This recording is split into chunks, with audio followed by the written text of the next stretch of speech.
امام غزالی فرمایا کرتے تھے کہ تو بانٹنے کا شوق پیدا کر، تو بانٹنے کا شوق پیدا کر، رب تجھے بانٹنے کی توفیق بھی عطا فرما دے گا۔ تو ارادہ ہی نہیں بناتا، تیرا صرف اپنا گھر چلانے کا ارادہ ہے، تو یہاں سے اٹھ کر اوپر سوچنے کا ارادہ ہی نہیں رکھتا۔ احساسات جب کسی کے حق میں ہوں، طبیعت جب کسی کے حق میں ہو، صرف اپنا نہیں، تھوڑا سا نا سامنے والا جہاں بیٹھا ہے وہاں بیٹھ کر سوچنا شروع کیا جائے، تھوڑا سا دوسروں کے بارے میں اپنے دلوں میں گنجائش پیدا کی جائے، نرمی پیدا کی جائے ہر ایک شخص کے بارے میں۔ ہمارے ہاں یہ ہوتا ہے کہ میں جہاں بیٹھا ہوں میں محسوس کرتا ہوں میں بڑی تکلیف میں اور بہت سارے لوگ آسانی میں، اور جو وہاں بیٹھے ہیں ان کا خیال میرے بارے میں ایسا ہوتا ہے کہ ہم دیکھیں کتنی دشواری میں، یہ بندہ کتنی موج میں ہے، حالانکہ جو آدمی جس جگہ بیٹھا ہے اس کا درد صرف وہی محسوس کر سکتا ہے، دوسرے کو اندازہ نہیں ہوتا۔ لیکن اگر گنجائش بنائی جائے، دلوں میں گنجائش بنائی جائے، ہمارا نا سوچنے کا، سوچیں بھی بڑی خود غرض قسم کی ہیں۔ جو بیٹی کے لیے سوچتے ہیں نا وہ بہو کے لیے پتہ نہیں کیوں نہیں سوچتے۔ عین جذبات جو بیٹی کے حق میں ہوتے ہیں، یعنی دکھ کا پورا پتہ بھی نہیں چلا اور ابا جی کے آنسو نکل آئے، اور وہی بات جب بہو کے حق میں ہوتی ہے تو کہتے ہیں ساری عورتیں کام کرتی ہیں، یہ کوئی انوکھے کر رہی ہے۔ یعنی اگر کسی کا بچہ کام کر رہا ہے، کسی جگہ کھڑا ہے، تو کہتے ہیں کام کرنے چاہیے، ساری دنیا کرتی ہے، لیکن اپنا بچہ دھوپ میں کھڑا ہے تو اس کہتے ہیں بیٹے تو ذرا جلدی اندر آ جا، تیرے لیے ٹھیک نہیں۔ یہی احساسات جب سب کے لیے ہوں گے، ہر ایک کے لیے ہوں گے، دل میں سب کے لیے گنجائش ہوگی، تو پھر معاشرے میں خوشبو پھیلے گی، پھر آپ محسوس کریں گے کہ آسانیاں بڑھنے لگی ہیں۔ اللہ کے پیارے محبوب صلی اللہ تعالیٰ علیہ وسلم نا، کچھ لوگوں پر انسان کو اپنی زندگی میں ناراضگی بھی ہوتی ہے، یہ ہو جاتی ہے۔ کئی دفعہ کچھ لوگ ایسے ہوتے ہیں جو نہ چاہتے ہوئے بھی کچھ ایسا کر دیتے ہیں کہ باتیں دلوں میں بیٹھ جاتی ہیں، اور اگر کچھ لوگوں نے پری پلان ستایا ہو، منصوبہ بنا کے تنگ کیا ہو، تو پھر تو بات ہی اور ہوتی ہے۔ قریش مکہ کا حضور کے ساتھ جو رویہ تھا وہ صرف سخت نہیں تھا، وہ جارحانہ تھا، اور آج بھی تاریخ کا مطالعہ کرنے والے لوگ یا سیرت کے جو طالب علم ہیں وہ غور سے اس کو پڑھیں گے تو اس رویے میں بالکل جانبداری ہے۔ جو اصول کی باتیں ہیں ان پر بھی وہ غیر جانبدار ہونے کو تیار نہیں تھے، بس موٹی تازی بات ہے کہ ہم نے سکون نہیں لینے دینا، ہمارے غلام ہیں، ہمارے سامنے کھڑے ہو گئے، ایک نئی بات لے کے آ گئے، اور ٹارگٹ کر کے باقاعدہ، یعنی اگر صحابہ چلے گئے حبشہ تو وہ پیچھے چلے گئے، وہاں جا کے شکایتیں کری، تکلیف پہنچائی، ہر وقت انداز جارحانہ۔ تو دشمن کے حق میں، مخالف کے حق میں، اپنے تکلیف دینے والے بندے کے حق میں بندے کا رویہ سخت ہو جانا یہ اصولی سی بات ہے، لازمی نتیجہ ہے اس رویے کا۔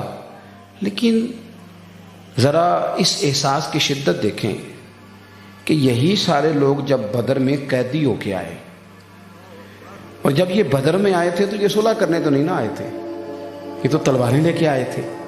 ایک بندہ لڑائی کرنے باقاعدہ آئے اور لڑنے کو پورے پر توڑ لے اور پوری لڑائی کرے، اتفاق کی بات ہے کہ وہ ناکام ہو گیا، اب وہ قابو آ گیا ہے، تو ظاہر ہے کہ جب اس نے اتنی شدت سے مقابلہ کیا ہے، اور کئی لوگوں کو اس نے 14 صحابہ شہید بھی ہوئے، کئی لوگوں کو اس نے شہید بھی کیا ہے، اب اس بندے کے بارے میں آپ کا رویہ، چلیں بڑی آگے جا کے تو بات اور ہو سکتی ہے، لیکن حضرت انس بن مالک کہتے ہیں کہ جب بدر کے قیدیوں کو لا کے باندھا گیا تو غصہ تھا نا ان پر لوگوں کو، تو ذرا زور زور سے کس کس کے رسیاں باندھی۔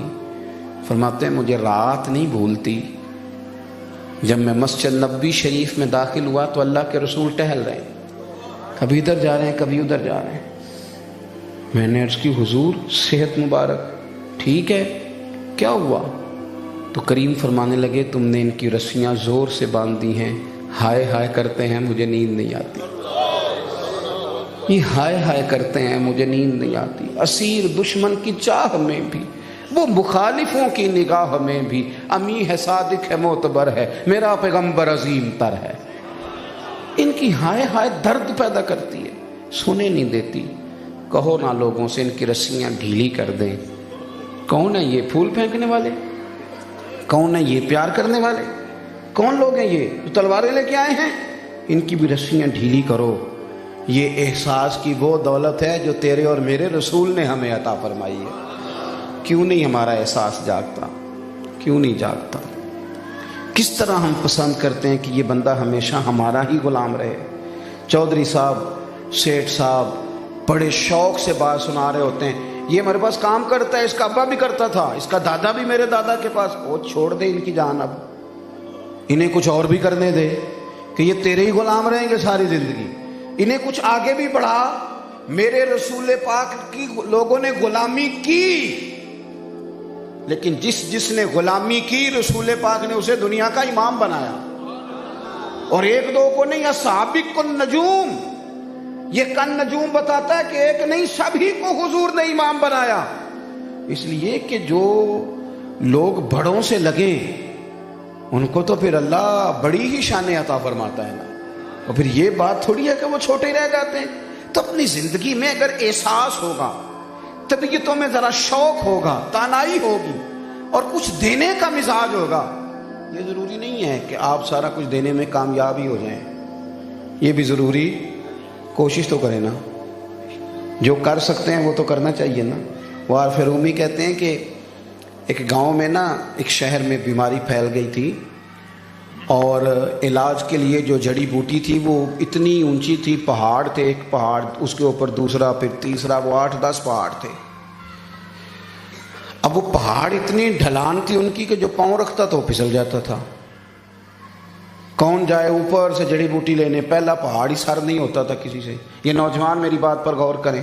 تھکی تھکی باتیں، کچی کچی باتیں، فلانا جناب وہ مطلب میرا ساتھ دے گا تو میں کامیاب ہو جاؤں گا، تویزوں کے پیچھے بھاگنے والے لوگ. اور جناب چھوڑیں ان چیزوں کو. اٹھ باندھ کمر کیوں ڈرتا ہے، پھر دیکھ خدا کیا کرتا ہے. آپ کیا اس طرح سطحی چیزوں میں الجھ جائیں گے؟ تھکی تھکی باتیں کریں گے، گلی محلے کی سیاست کریں گے. آپ دیکھیں تو صحیح آپ کیا ہیں. کنتم خیر امۃ اخرجت للناس. عجب نہیں کہ خدا تک تیری رسائی ہو، پر تیری نظر سے تو پوشیدہ ہے آدمی کا مقام. تو اپنے آپ کو نہیں پہچان سکا. ذرا اپنے آپ کو پہچان، پھر تو رب کریم تک بھی جائے. اپنی وجود کے اندر وہ طاقت پیدا کرے. آپ یہ نہ کہیں کہ میں نے اپنا گھر ٹھیک کرنا ہے. آپ ارادہ کریں، رب کریم آپ کو پورے علاقوں پر برکھا برسانے کی توفیق عطا فرمائے گا. اٹھیں تو صحیح، چلیں تو صحیح، کچھ کریں تو صحیح. وہ اس شخص کے دل میں احساس پیدا ہوا کہ یار کب تک ہاتھ پہ ہاتھ دھرے بیٹھے رہیں گے. وہ دوائی اگر اتنی اونچی ہے تو کیا لوگوں کو بیمار پڑا رہنے دیں. اٹھا، ایک نے ہمت کی. مثال لکھی ہے انہوں نے بات سمجھانے کو، ہمت کی. اس نے ہاتھ میں لوہا کاٹنے کے اوزار پکڑے، ہتھوڑا پکڑا، چیزیں پکڑی، پہلے پہاڑ پہ چڑھ گیا.